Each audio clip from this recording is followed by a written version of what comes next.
One day, in November 1988, Tabby Refael's mom sat her and her sister down and told them a secret.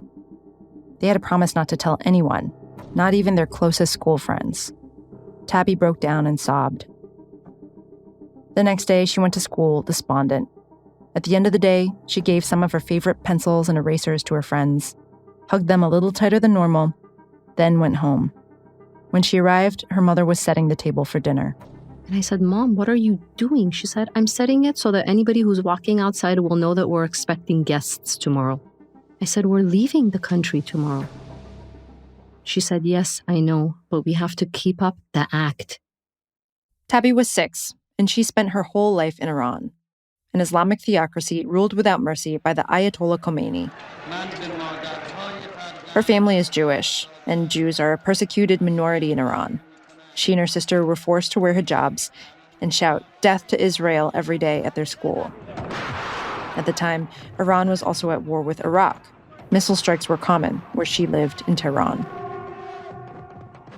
For me, as soon as I left our door, it was more about who is out to get me and less about who's going to protect me. I felt very vulnerable. That night, Tabby's parents packed a few bags. Then her dad told her that where they were going, she'd be safe. As they crept out the door, Tabby took one last look at her home, at the dining room, set for a dinner that no one would eat.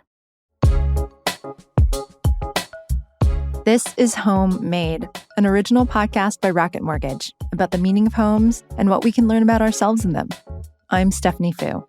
In this episode, 2 stories about Los Angeles. Tabby says she led 2 lives in Tehran. There was the unpredictable one outside her door. And then there was the safe, fun life she enjoyed at home, playing with her many cousins, listening to her aunts and grandmothers cracking jokes and sharing recipes around the kitchen table, and listening to music. It became my healing power for the violence and unpredictability of the outside world, of the missiles and the bombs and the brainwashing. Mm-hmm. It became very precious, Stephanie, because it was forbidden. Music was forbidden? Certain types of music after the revolution were forbidden because you no longer could have pop singers singing, about love and this and that. Most of them went into self-exile, ran for their lives, and settled in Los Angeles, which is where now, 40 years later, they're still producing their music. Paramilitary police started doing random visits looking for parties, alcohol, secular music, all outlawed by the Ayatollah.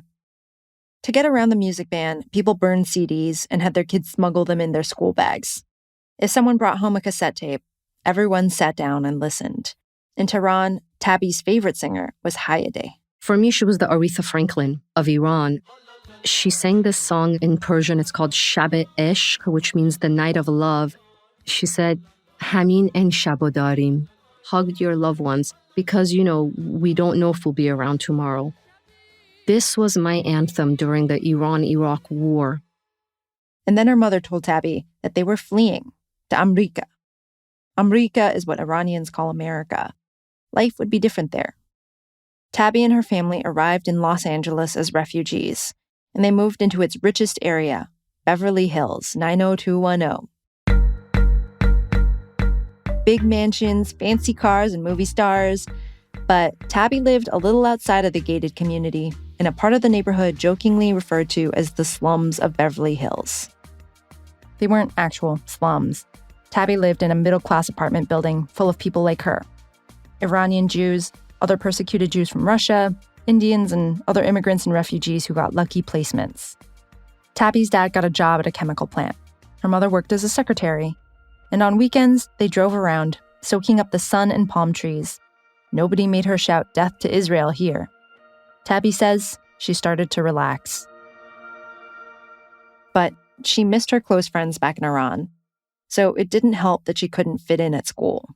Making friends was maddeningly frustrating because I knew that I was a nice little girl, that I could be a fine and faithful friend, but nobody was able to see that at the time, especially in first grade, because I really couldn't speak to them.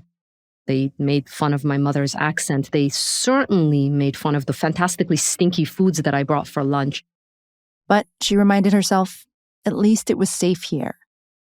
And then Los Angeles descended into chaos. On April 29, 1992, 4 LAPD officers were acquitted in the beating of Rodney King. Looting and vandalism, gunfire and rioting, and extreme racial violence led to curfews, then a state of emergency. I could not live through another era in my life in which I was afraid to walk out the door again, and that's exactly what happened. Tabby lived within a mile of some of the most damaged areas. She stayed inside with her family watching everything on TV. It was surreal, partly because it was only a few blocks away, but also because it felt a lot like Tehran. I remember a Korean-owned pharmacy was set on fire on the corner of Pico and La Cienega. I remember the famous Circuit City on 18th and La Cienega. I remember that being looted. After 6 solid days of rioting, the National Guard and military drove into LA and shut it down. Tabby and her family emerged from their apartment building. They walked past burnt-out cars, stepped over broken glass. Many parts of the city needed to be rebuilt. So would Tabby's trust. Once Tabby got older, she and her sister were allowed to walk by themselves to the Beverly Center, a nearby mall.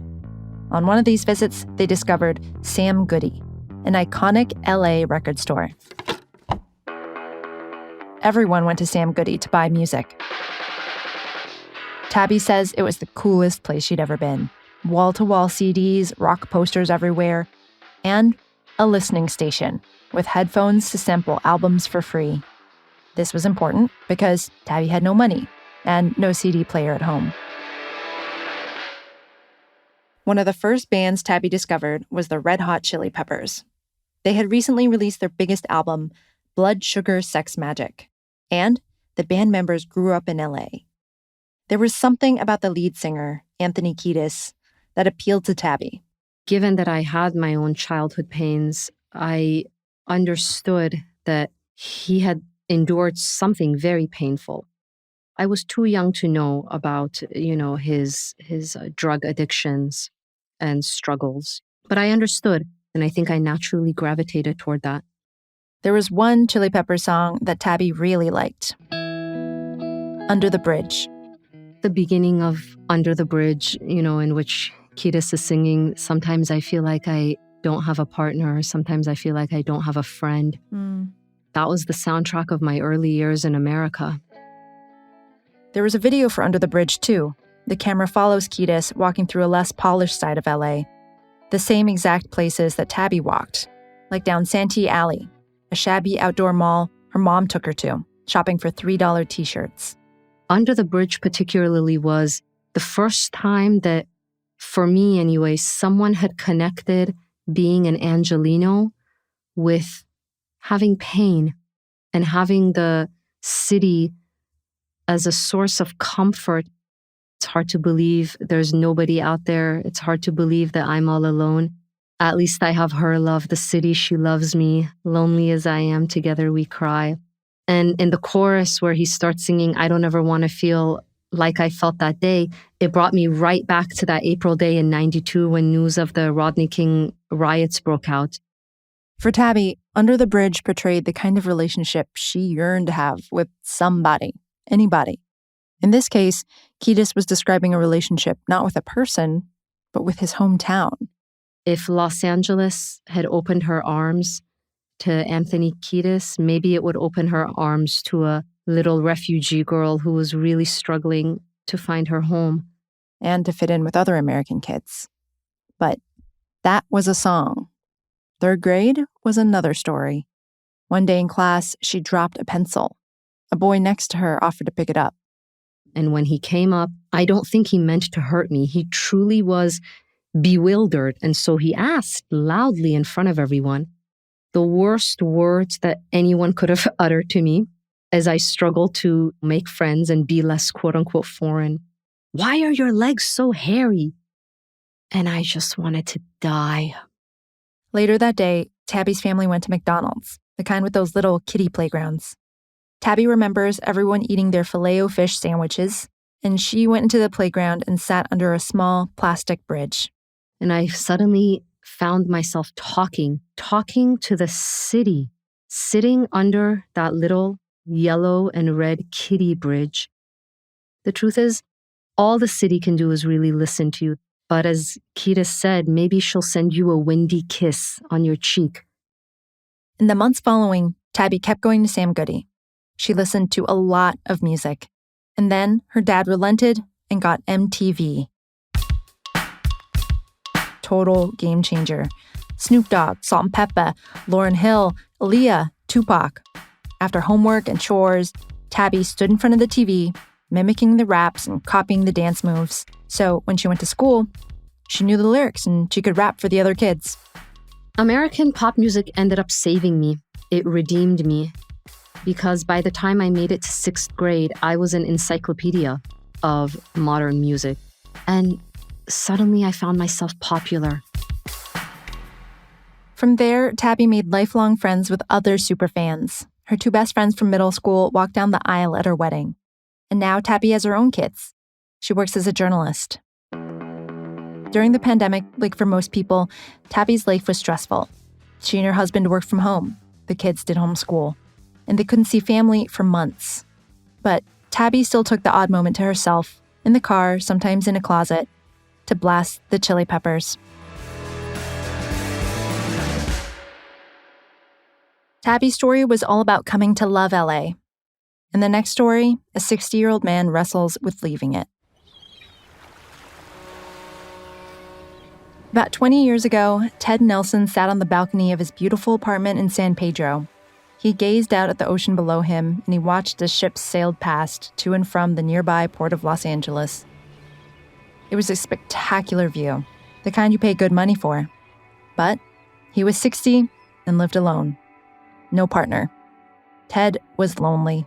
I was looking out on the ocean. Tears were streaming down my face, and I had thought that this was the end of my life as a lover, at least.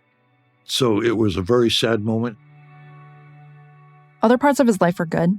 Ted ran a successful business and family lived nearby. But his second marriage had ended years before, and he'd struggled to meet someone else. And then the phone rang. Ted cleared his throat, picked up the phone and said hello. It was a journalist calling him with questions about a murder in Tonga years ago. Ted was in shock. He hadn't expected this. I asked him if he had spoken to a woman by the name of Jan Worth, to which he said, as a matter of fact, yes, I just did. And I said, okay, I'm not going to answer any of your questions unless you give me her phone number. I look forward to a great future for America. Ted's early life was committed to public service. In 1963, John F. Kennedy came to Amherst College, where Ted was a senior. And I look forward to a world which will be safe, not only for democracy and After giving a speech, JFK passed by Ted's group of friends, stopped, and asked them what they planned to do after graduation. They said things like, become a doctor, go into law.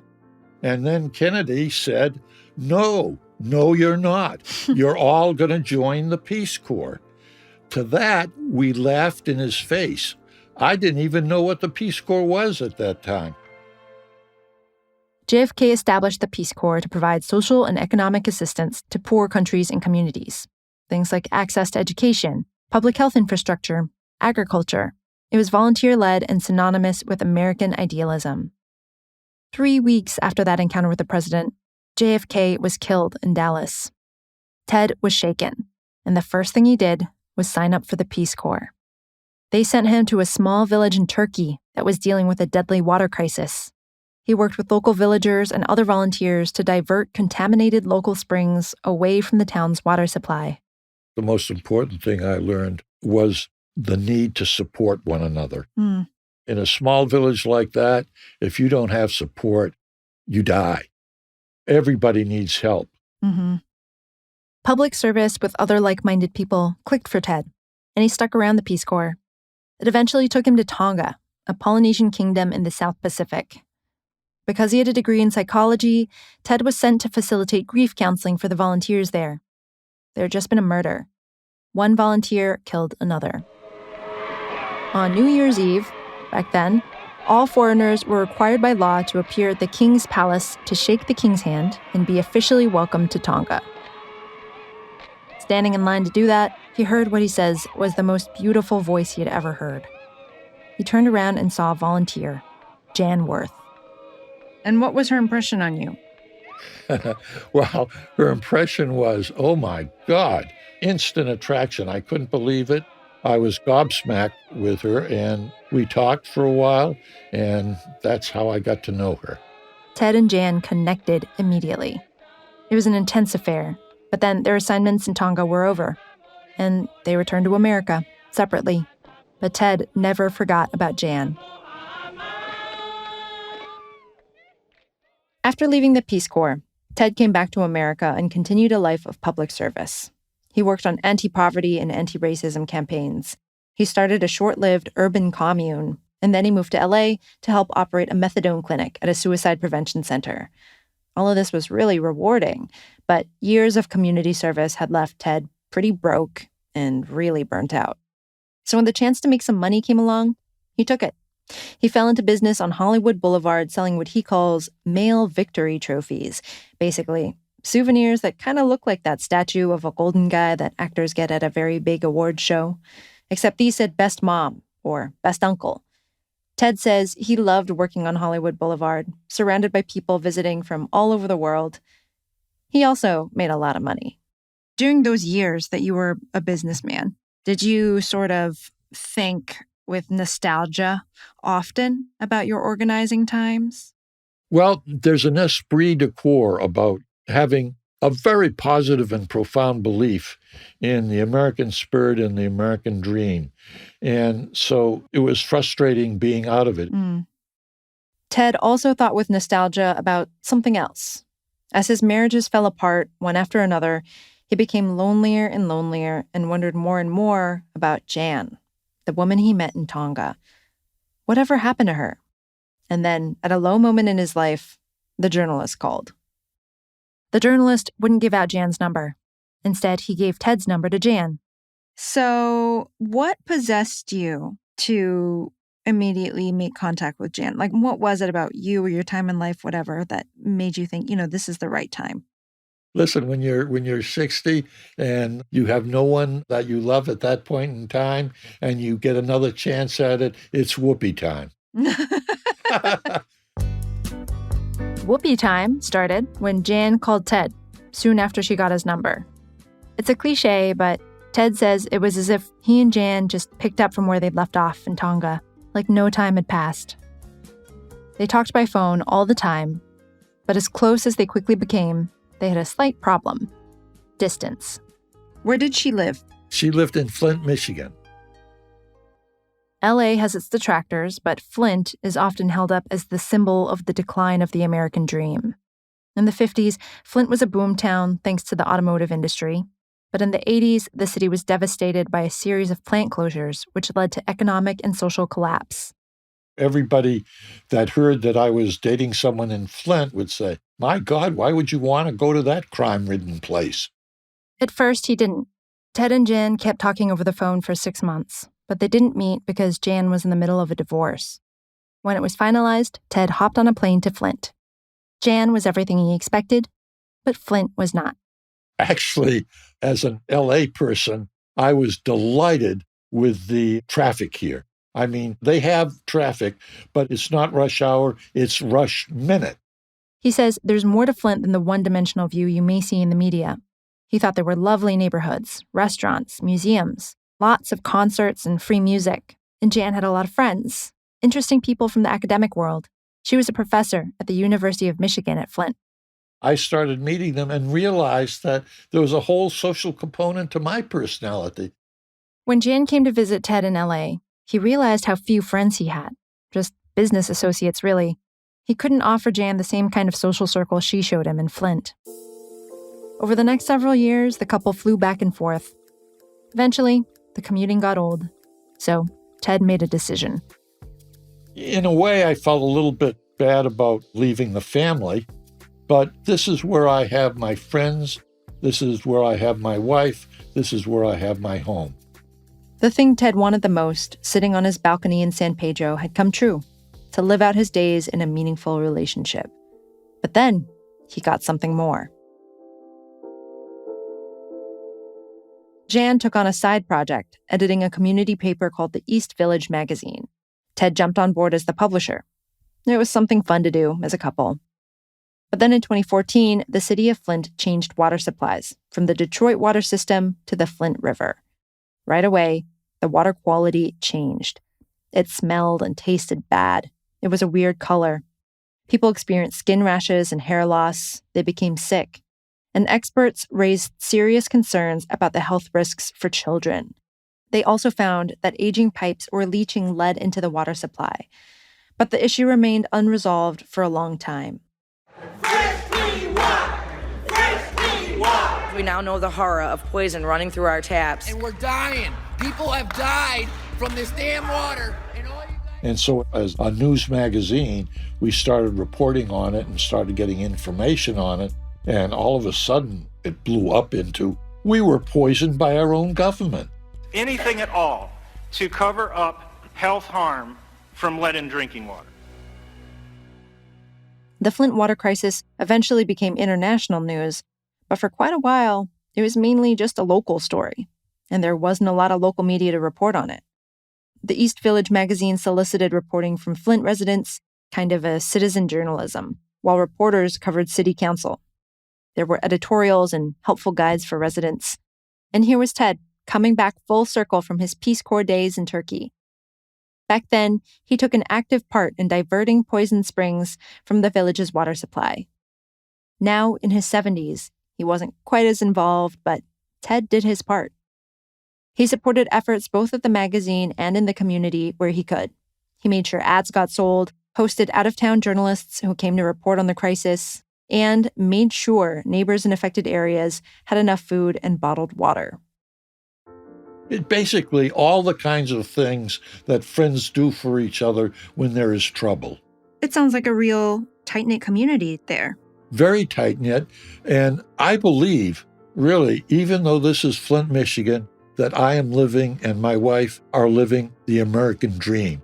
And at the same time, we see all those human beings who live here too, who don't have the American dream. And we try through our delivery of the magazine to at least provide another component towards fixing some of these problems by reporting on them. Mm-hmm. So how has it felt? Has it felt like a return to sort of a value system or way of life in terms of going back to a life of service? Absolutely. I feel more whole, more integrated. I feel like I'm a full adult person, even though I'm 80 years old now. Ted sees the connection to his past, how tackling water quality issues in Flint is similar to his efforts in Turkey so many decades ago. That sense of community is there in Flint, too. Even though what happened in Flint is a tragedy, a deep injustice, Ted rediscovered purpose there. And love. And love, that's true. What do you make of that? I make of that it's allowed me to end up a happy person in his old age, satisfied with my history, satisfied with the life I have, and totally in love with the wife.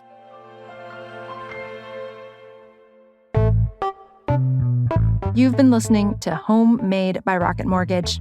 My name is Stephanie Foo. You can reach us at rocketmortgage.com/homemade. Thanks for listening.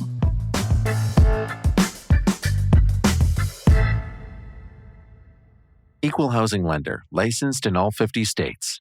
NMLS ConsumerAccess.org, number 3030.